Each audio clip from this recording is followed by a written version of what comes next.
Good morning વિદ્યાર્થી મિત્રો, સુપ્રભાત અને welcome to the chemistry zone. Again આપણે આજે ગઈકાલના લેક્ચરનું થોડું રિવિઝન કરી અને એમાં જ આગળ વધવાનું છે. ગઈકાલે તમે વાસ્તવિક વાયુ સમીકરણ, આપણી આજુબાજુ જેટલા વાયુ છે બધા વાસ્તવિક વાયુ છે. નાઇટ્રોજન, હાઇડ્રોજન, ઓક્સિજન, આ બધા વાસ્તવિક વાયુ છે. અને એ વાસ્તવિક વાયુ જે છે એના સમીકરણ, રિયલ ગેસ ઇક્વેશન, એની તારવણી કરી હતી આપણે P + an² / v² into bracket v minus nb is equal to nRT. આ સમીકરણને આપણે વાન્ડરવાલ સમીકરણ, વાન્ડરવાલ સમીકરણ તરીકે પણ ઓળખીએ છીએ. અને આ વાન્ડરવાલ સમીકરણની તારવણી જે.ડી. વાન્ડરવાલે 1873 માં આપી હતી.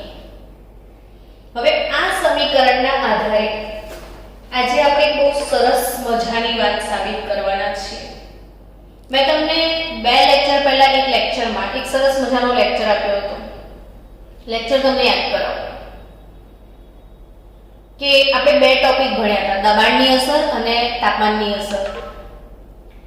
તો દબાણની અસર માટે જે ગ્રાફ દોર્યો હતો, Z વર્સિસ P નો ગ્રાફ, જો ભૂલી ગયા હોય તો યાદ કરાવો. Z શું હતું?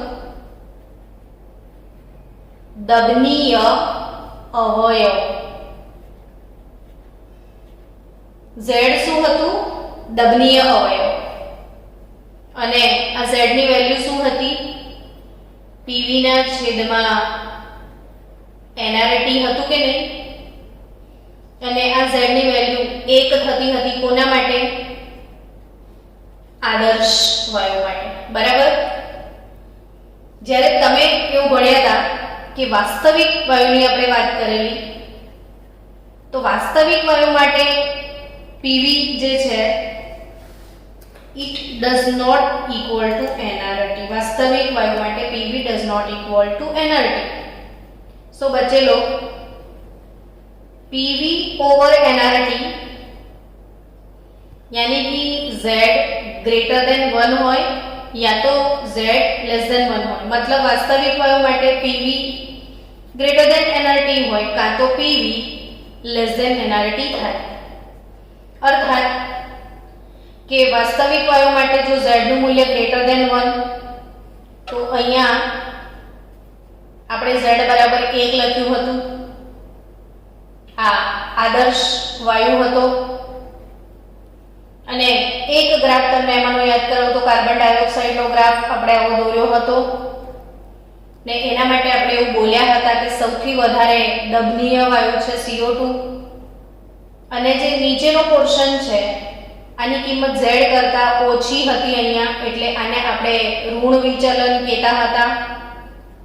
અહીંયા Z ની કિંમત greater than 1 હતી, તો એને આપણે ધન વિચલન એવું કીધું હતું.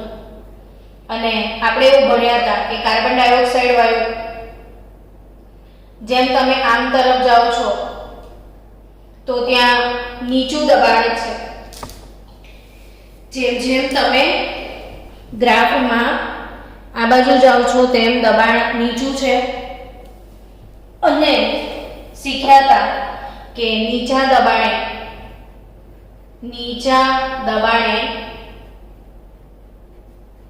Z less than 1 હોય છે અને ઊંચા દબાણે Z greater than 1 હોય છે. એવું આ ગ્રાફ પરથી દેખાય છે. જુઓ, આ નીચે આ દબાણ હજી આટલા સુધી છે તો Z less than 1 બતાવે છે. આ ગ્રાફ નીચેની તરફ છે ને બહુ જ આમ આવશો એટલે દબાણ બહુ વધે તો ઉપર જતો રહ્યો ગ્રાફ. એટલે ઊંચા દબાણે z ગ્રેટર ધેન 1 ને નીચા દબાણે z લેસ ધેન 1 ને આ બધી વસ્તુ ટેક્સ્ટ બુકમાં નથી.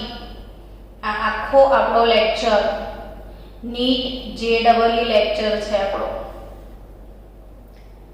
પણ નીટ જીમાં ઇવન ગુજરાત બોર્ડમાં આ પ્રશ્ન પૂછાય એટલે આપણે શીખવો જોઈએ કે નીચું દબાણ છે P બહુ જ નીચું છે. દબાણ બાળકો સમજો કે દબાણ બહુ જ નીચું હોય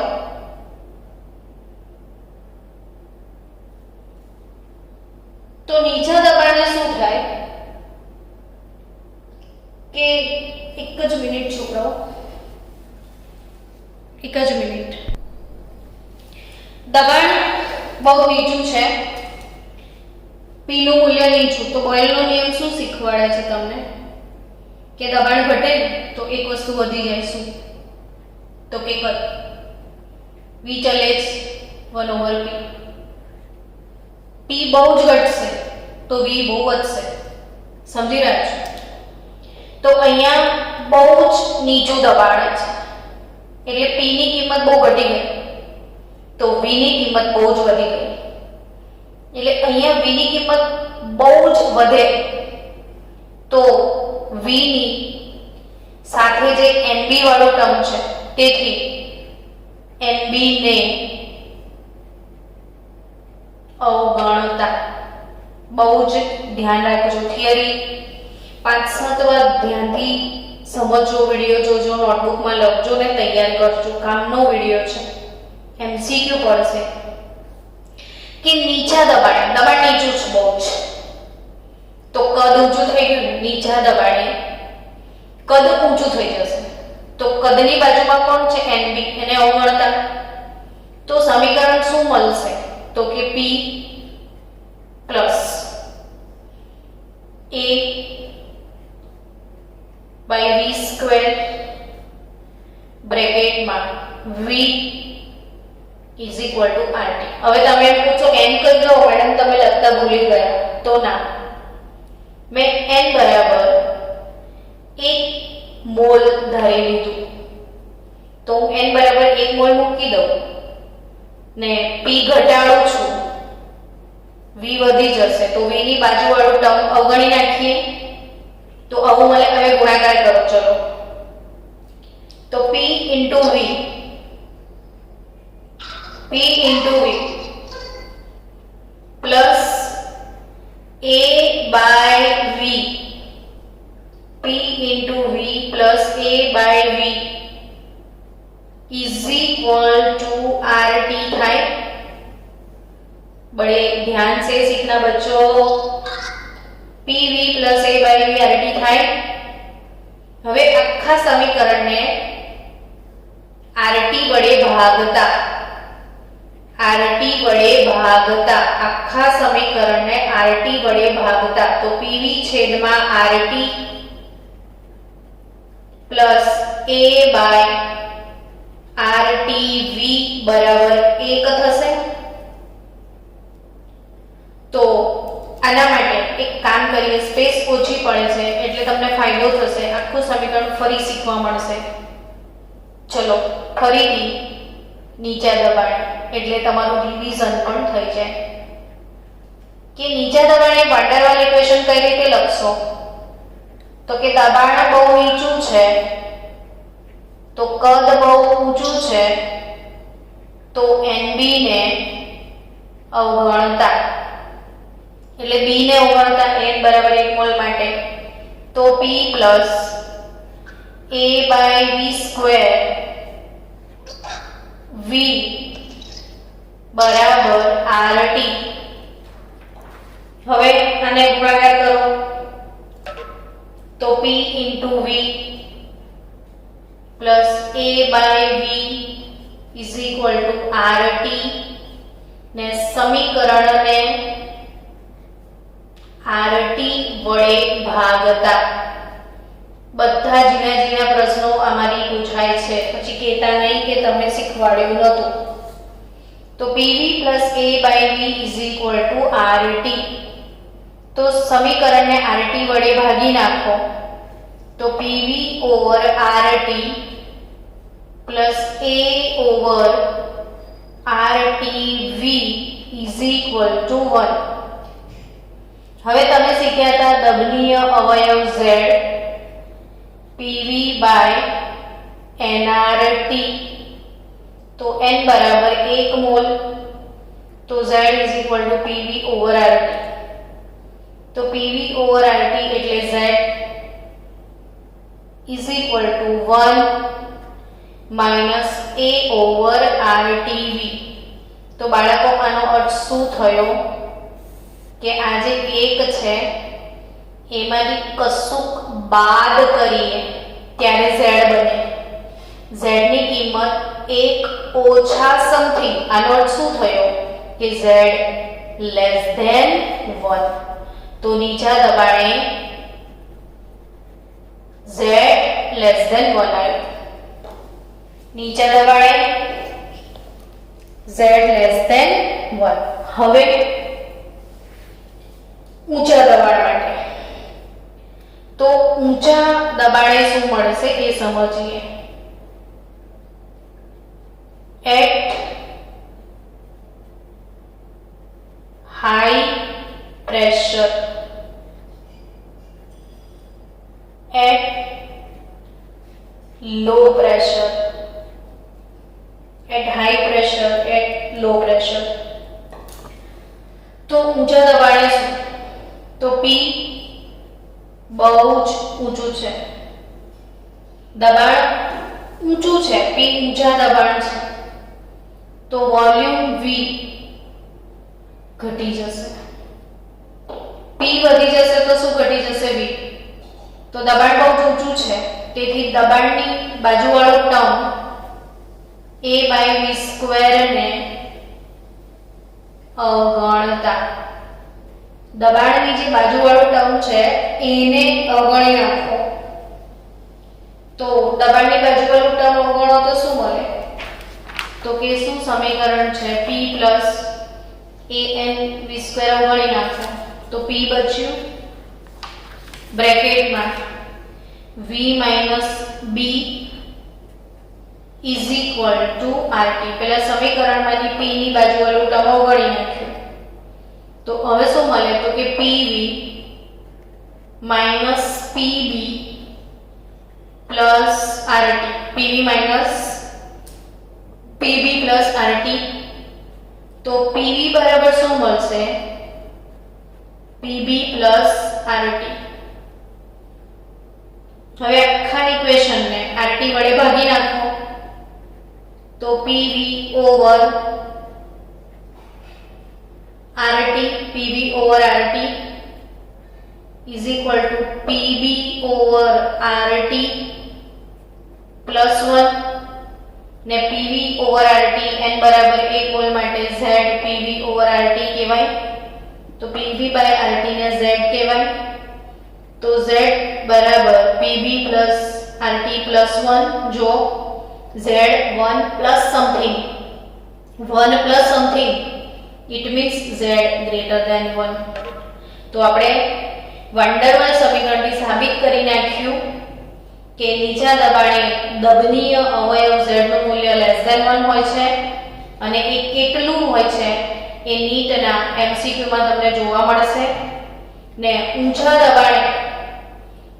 દબાણે Z નું મૂલ્ય આટલું હોય છે અને એ કેટલું હોય છે તો PB RT 1 જેટલું ને આ બંને વસ્તુ પૂછે છે MCQ લેવલ પર એટલે તમારે યાદ રાખવાની છે. ચલો હવે આપણે વાંડરવલ સમીકરણ પૂરું કર્યું એના આધારિત ધારો કે તમને કોઈ દાખલો પૂછાય તો એ દાખલા કેવી રીતે ગણીશું અને Z આધારિત દાખલા એ બધા દાખલા આપણે બધું ભેગું થાય ત્યારે એક સાથે સોલ્વ કરીશું. તો હવે આજે આપણે નવી થિયરી તરફ આગળ વધીએ. તમારી ટેક્સ્ટબુક પ્રમાણે નવી થિયરી હવે જે એક શીખવા જઈ રહ્યા છે એ છે ડાલ્ટનનો આંશિક દબાણનો નિયમ.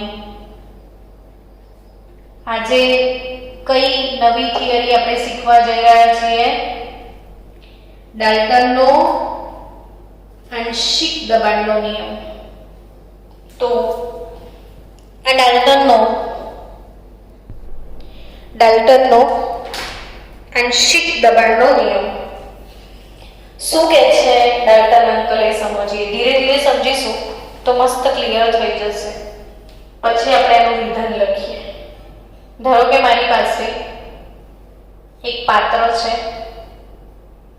એમાં કોઈ વાયુ ભરેલો છે. આ પાત્રમાં જે વાયુ ભરેલો છે એ વાયુને બેરોમીટર સાથે કનેક્ટ કરેલો છે. દબાણ એનું ડાયરેક્ટ અહીંથી મપાઈ જાય. તો એ કયો વાયુ છે? તો કે પોપટી કલરનો વાયુ છે કોઈ. ધારો કે અને વાયુ એ કહી દઈએ. અને આ વાયુ એ જે છે એનું જે દબાણ એટલે પારાની ઊંચાઈ, ખ્યાલ છે ને? એટલે પારો જે છે એ નળીમાં ઉપર ચડશે અને નળીમાં પારો જેટલો ઉપર ચડે એટલું દબાણ બતાવે. તો અહીંયા આ જે ઘટક વાયુ એ છે એનું દબાણ જે છે એ આ ડિફરન્સ સાથે ડિફરન્સ જોવાનો હોય છે. એટલે આટલા સુધીનું દબાણ જે છે એનું ઘટક એનું દબાણ PA, ઘટક એનું દબાણ PA. હવે ઘટક એનું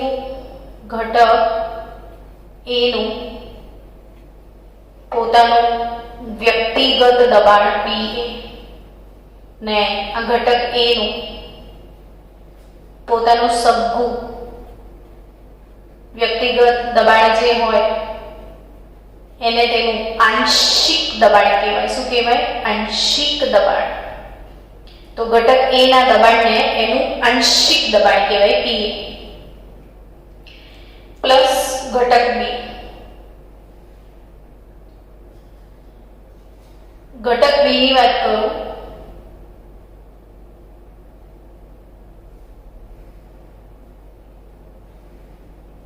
તો આ ઘટક બી લઈએ. ચલો, એમાં બી કોઈ વાયુ ભરેલો છે, વાયુ બી, ને ઘટક બી નું પોતાનું જે દબાણ છે એને PB કહેવાય, પ્રેશર ઓફ બી. તો ઘટક બી નું આંશિક દબાણ એ જે પારાની ઊંચાઈ છે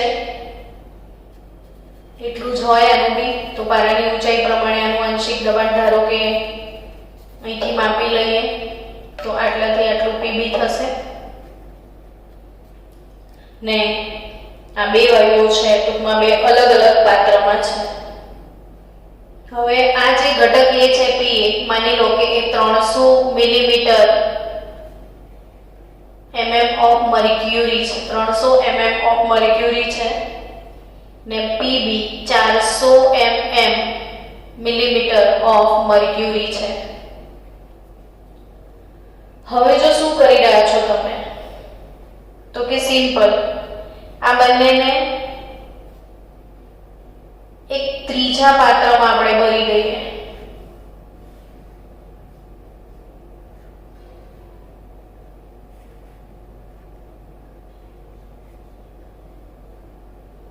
અને એ પાત્રનું આંશિક દબાણ ત્રીજા પાત્રમાં ભરીએ તો એ પાત્રનું જે આંશિક દબાણ છે એ આંશિક દબાણ જો આ વાયુ ભરેલો છે, કયો વાયુ છે? ઘટક બી. આ કયો વાયુ છે? ઘટક એ.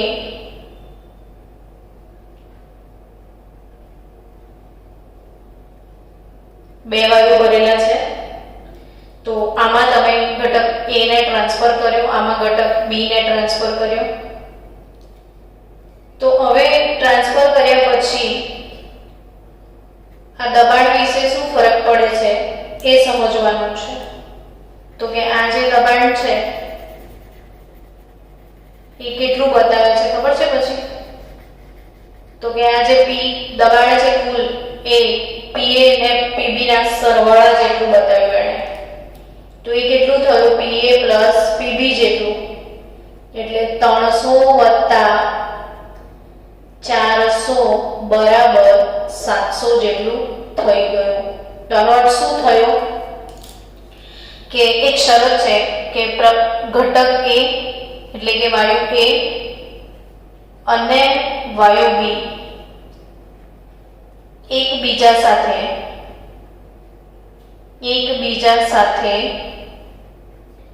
રાસાયણિક પ્રક્રિયા કરતા ન હોવા જોઈએ. એટલે આ એકબીજા સાથે રાસાયણિક પ્રક્રિયા કરે એવા બે વાયુઓ, ધારો કે તમે એમોનિયા લીધો તો એમોનિયા ગેસ છે, HCl વાયુ લીધો બીજા પાત્રમાં તો એ બી ગેસ છે, ને બંનેને ભેગા કરી દો તો NH4 સોલિડ બની જાય. ને સોલિડ એટલે ઘન, ને ઘનને દબાણ હોવાના કોઈ ચાન્સ જ ના હોય. એટલે અહીંયા અગત્યની શરત શું છે કે એકબીજા સાથે વાયુ રાસાયણિક પ્રક્રિયા કરતા ન હોવા જોઈએ. જેમ કે હવા છે તમારી આજુબાજુ, તો હવામાં નાઇટ્રોજન છે, ઓક્સિજન છે, CO છે, CO2 છે, SO છે, SO2 છે, SO3 છે, કેટલા બધા વાયુઓ છે. પણ આ બધા વાયુઓ સામાન્ય તાપમાને અને સામાન્ય હવાના દબાણે એકબીજા સાથે રાસાયણિક પ્રક્રિયા કરતા નથી.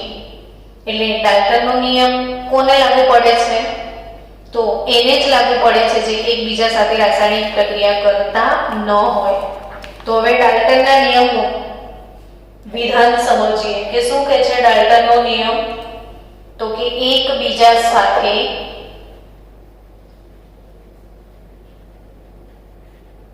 રાસાયણિક પ્રક્રિયા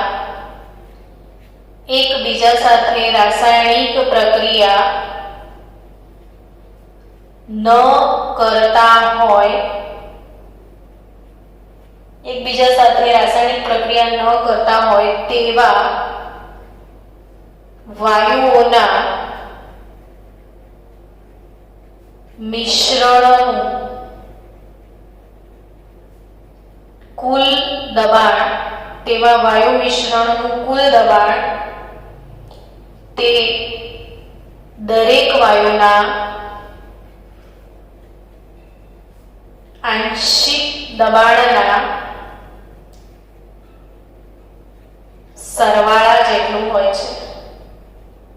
બહુ જ મસ્ત નિયમ છે, બધા બોલો એકવાર મારી સાથે, સહેલો છે. જો કે તમે કોઈ વાયુ પાત્રમાં gas A, gas B, gas C, gas D, gas E આવા આટલા વાયુ ભરી દીધા છે, બરાબર, એક જ પાત્રમાં. તો કોઈ એક પાત્રમાં જ્યારે તમે A, B, C, D, E બધા વાયુ ભર્યા છે તો એ પાત્ર જે છે એનું કુલ દબાણ, જેને P ટોટલ કહેવાય, કુલ દબાણ કેટલું થાય? તો કે એકબીજા સાથે રાસાયણિક પ્રક્રિયા ન કરતા હોય તેવા વાયુઓના મિશ્રણનું કુલ દબાણ એ દરેક વાયુના આંશિક દબાણના સરવાળા જેટલું હોય. એટલે ઘટક વાયુ A નો આંશિક દબાણ PA હોય, B નો આંશિક દબાણ PB હોય, C નો આંશિક દબાણ PC હોય, D નો આંશિક દબાણ PD હોય, E નો આંશિક દબાણ PE હોય. તો શું કરવાનું? તો કે P ટોટલ એટલે આ તમામ ઘટક વાયુઓના આંશિક દબાણનો સરવાળો. ક્લિયર? તો ડાલ્ટનના નિયમને આપણે આ રીતે દર્શાવી શકીએ. સમજી ગયા બાળકો?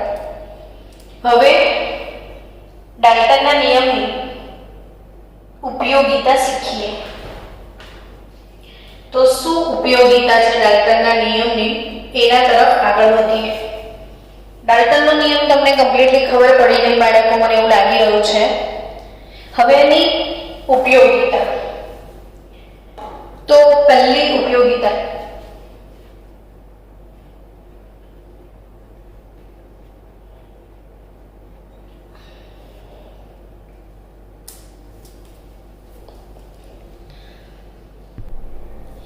ડાલ્ટનના આંશિક દબાણના નિયમની ઉપયોગિતામાં પહેલી ઉપયોગિતા છે કે પ્રયોગશાળામાં છોકરાઓ બહુ જ ઇમ્પોર્ટન્ટ ટોપિક છે. હા, આ સહેજ બી એવું મજાકમાં ના લેતા, ધ્યાનથી સમજો. કેમ? તો કે 11મું ધોરણ જેટલું ડિટેલમાં તમે ભણશો ને એટલો તમને 12માં ફાયદો થશે. જેટલું મસ્ત 11th ભણશો એટલો ફાયદો 12મા વાળામાં તમને મળશે. તો આ 11th નું બધું જ 12મા ધોરણના ચેપ્ટરોમાં પાછું આવશે. જેમ કે આ જે ઉપયોગિતાઓ ભણાવું છું તો એના દાખલા ગણવા માટે કેમ ધ્યાન આપવાનું? કારણ કે અહીંથી તમે જે ભણીને જશો એ 12મા ધોરણનું જ્યારે ત્રીજું ચેપ્ટર આવશે, હેનરીનો નિયમ, તો એ ડાલ્ટનના નિયમ પ્રમાણે જ છે. ત્યારે આ જ દાખલા આપણે ત્યાં વાપરવા પડશે. એટલે 11માં આટલો સમય કાઢવાનો અર્થ જ છે કે 12મું આપણું મજબૂત થાય, નીટનો પાયો મજબૂત થાય. આપણે ઉપયોગિતા તરફ આગળ વધીએ કે પ્રયોગશાળામાં જો કોઈ વાયુને પાણી પર ભેગો કરવામાં આવે. તમે 10મા ધોરણમાં ઇથિન વાયુની અને હાઇડ્રોજન વાયુની બનાવટ પણ ભણ્યા હતા. યાદ આવ્યું છે? હાઇડ્રોજન વાયુની બનાવટ ભણ્યા હતા. જો તમને યાદ કરાવો આખો પ્રેક્ટિકલ. તમે ફ્લાસ્ક લીધો તો પછી એમાં બૂચ લગાવેલું હતું ને એમાં બે વસ્તુ તમે લગાવતા હતા. એક વિમોચન નળી નાખતા હતા. અમારી નળી જરા સાંકડી થઈ ગઈ છે, સમજી લેજો કે આ બૂચમાંથી લગાવેલું છે.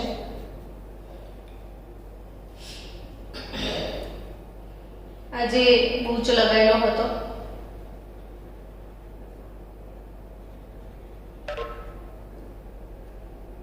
હવે આ જે થીસલ ફનેલ છે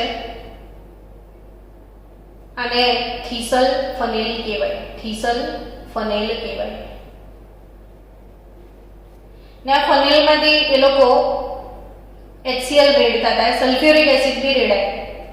તો ચલો ઝિંકના ટુકડા અને H2SO4 લીધું હતું ને પછી જે હાઇડ્રોજન ગેસ ભેગો થયો હતો. હવે હાઇડ્રોજન ગેસની એક ખાસિયત છે બાળકો કે એ રંગવિહીન છે ને સ્વાદવિહીન અને વાસવિહીન છે. ખબર કઈ રીતે પડી કે હાઇડ્રોજન ગેસ બન્યો? સ્વાદ બી ના આવે ને વાસ બી ના આવે ને રંગ બી નથી. એટલે વાયુ તમે તમારી આજુબાજુ વાયુઓ છે પણ તમને દેખાય જ તો નહીં દેખાતા. તો વાયુ પેદા થાય તો દેખાય જ ના આપણને. તો પછી ભેગો કઈ રીતે કરવાનો? એટલે આ લોકો શું આઈડિયા માર્યો હતો વાયુને ભેગો કરવાનો કે પાણી પર ભેગો કરવાનો. એટલે આવી રીતે પાણી વાળું એક પાત્ર લેવાનું.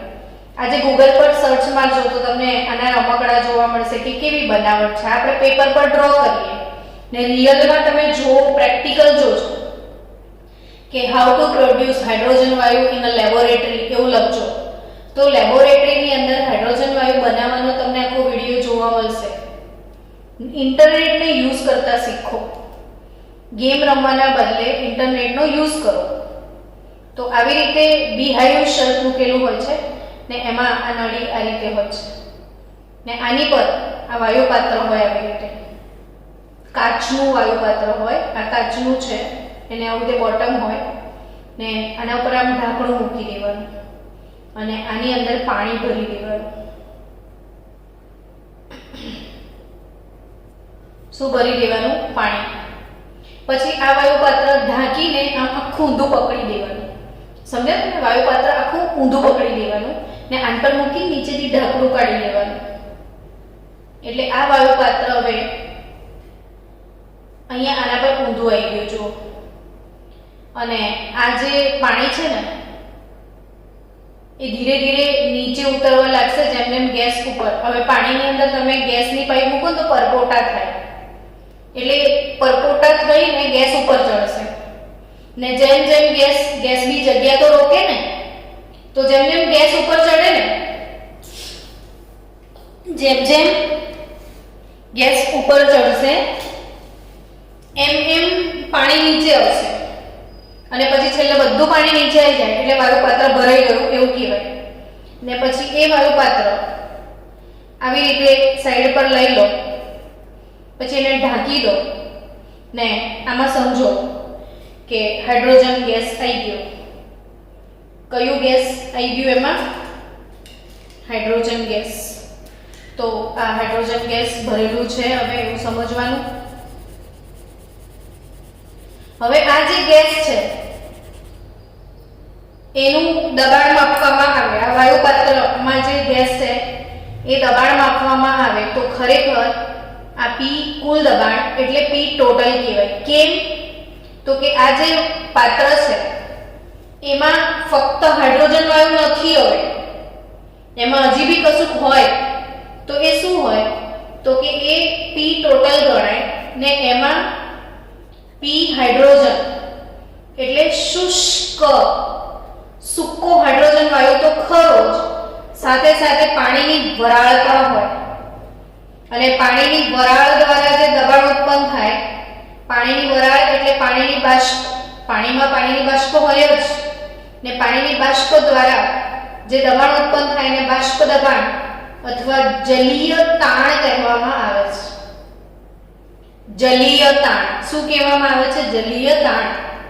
તો જે P ટોટલ છે એ ખરેખર આ પાત્ર જે છે, સમજો મેં તમને આખું પ્રેક્ટિકલ ડિટેલમાં સમજાવો કે જેથી કદી ભૂલ ના પડે, પ્રોપર દરેક માણસ સમજી જાય કે આ વાયુ પાત્રમાં પાણી હતું પહેલા, એટલે પાણીની વરાળ પણ છે, જલીય તાણ પણ છે ને શુષ્ક વાયુ પણ છે ને આ બંનેના સરવાળાને P ટોટલ કહેવાય છે.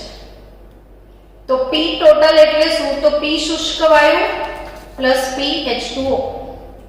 P એટલે તમારે શુષ્ક વાયુ એનું દબાણ જોઈતું હોય તો જે કુલ દબાણ હોય P ટોટલ એમાંથી પાણીનું બાષ્પ દબાણ બાદ કરવું પડશે અને આ છે ડાલ્ટનના આંશિક દબાણના નિયમની ઉપયોગિતા.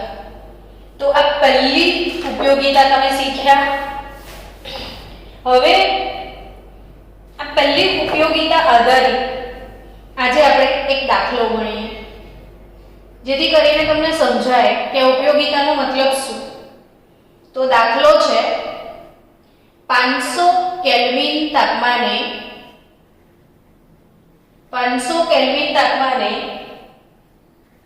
2 લીટર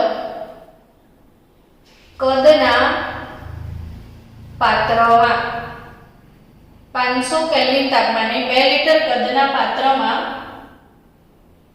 પાણી પર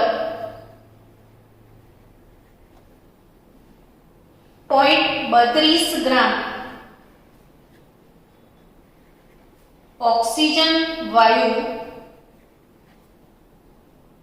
એકત્રિત કર્યો છે.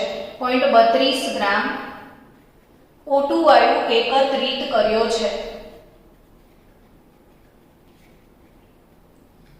જો 500 કેલ્વિન તાપમાને પાણીનું જલીય તાણ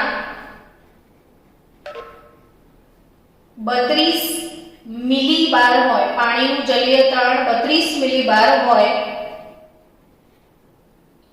તો શુષ્ક O2 વાયુનું દબાણ શોધો. શુષ્ક O2 વાયુનું દબાણ શોધો. તો 500 કેલ્વિન તાપમાને 2 લીટર કદના યસ હા તો 5 મિનિટ છે એટલે આપણે દાખલો લખી થોડું ક્વેશ્ચન એનાલિસિસ કરી લઈએ. હો ચલો, તો શું આપ્યું છે જોઈએ. જે આપ્યું હોય તમે બોલો, મને મજા આવશે બાળકો. શું શું આપ્યું છે એવું કહો. ચલો રકમમાં તો કે 500 કેલ્વિન તાપમાન આપ્યું છે તો તાપમાન T 500 કેલ્વિન થાય, કદ V 2 લીટર, 500 કેલ્વિન તાપમાને 2 લીટર કદનું પાત્ર, તો તાપમાન T 500 કેલ્વિન, કદ V આપ્યું છે 2 લીટર. જો રકમ લખતા લખતા જ ખસું આવડી જાય. 0.32 ગ્રામ O2 એટલે O2 વાયુનું વજન આપ્યું છે W 0.32 ગ્રામ. પાણીનું જલીય તાણ આપ્યું છે. પાણીનું જલીય તાણ એટલે પ્રેશર ઓફ H2O 32 મિલીબાર આપ્યું છે. તો શું શોધવા કે છે? તો શુષ્ક O2 વાયુનું દબાણ એટલે P શુષ્ક વાયુ શોધવાનું છે આપણે. હવે હમણાં જ સૂત્ર આપણે ભણી રહ્યા, અહીંયા લખેલું જ છે સૂત્ર કે P શુષ્ક વાયુ મારે શોધવાનું છે, તો P ટોટલ માંથી PH2O બાદ કરવું પડે. તો રકમમાં PH2O આપેલું જ છે, તો મારે શું શોધવું પડશે? P total. તો ઉપર જે છે મારી પાસે વજન છે, કદ છે, તાપમાન છે, મને P ટોટલ કઈ રીતે મળે? તો કે P ટોટલ માટે આપણી જોડે ઇક્વેશન છે PV nRT. પણ n શું છે? તો n મોલ છે, વજન છેદમાં આણ્વીય દળ, તો P * V WRT/m આવું થાય. WRT/m. તો P શુષ્ક વાયુ બરાબર WRT/m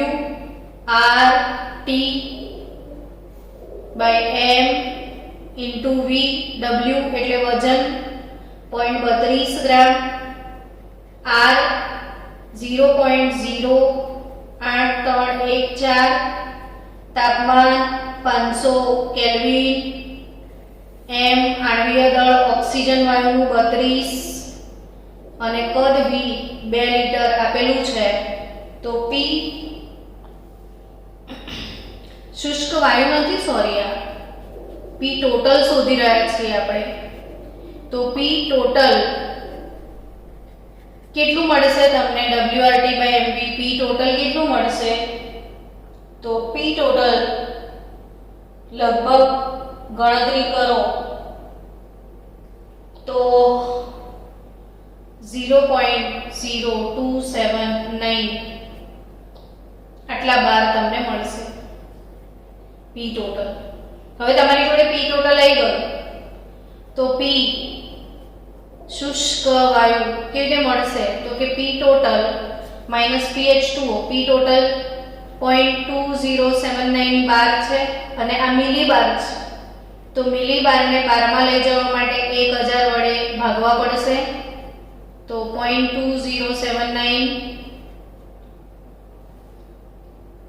માઈનસ 0.032 મિલીબાર, તો તમારો આન્સર આવી જશે 0.1759 બાર. તો આ થઈ ગયો આ દાખલો.